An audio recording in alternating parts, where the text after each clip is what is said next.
السلام علیکم ورحمۃ اللہ وبرکاتہ۔ بسم اللہ والصلاۃ والسلام علی رسول اللہ۔ بھائی کا سوال ہے کہ کیا یزید نے حسین رضی اللہ تعالیٰ عنہ کو شہید کیا تھا اور مدینہ پر اس نے چڑھائی کی جس کی وجہ سے 10,000 افراد قتل ہوئے، 1,000 خواتین حاملہ ہوئی اور خانہ کعبہ پر اس نے حملہ کیا ہے؟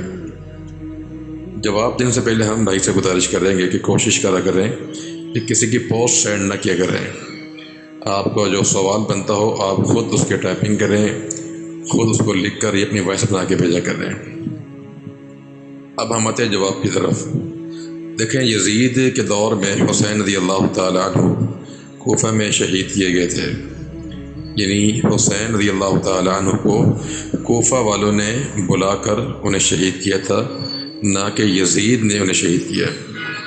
اور دوسری بات ہے کہ مدینہ والوں پر آپ نے حملہ کیا تھا اس لیے کہ مدینہ والوں نے آپ کی بیعت توڑ دی تھی، جس کے نتیجے میں وقت خلیفہ نے بیعت جوڑنے کے لیے اور لوگوں کو منظم کرنے کے لیے مدینہ پر چڑھائی کی تھی۔ اب اس کی نیت کیا تھی؟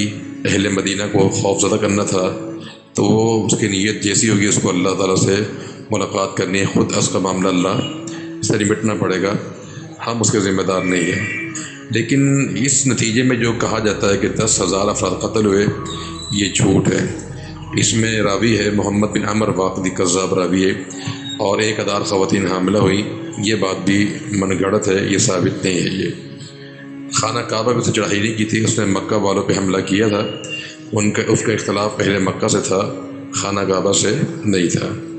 السلام علیکم ورحمۃ اللہ وبرکاتہ۔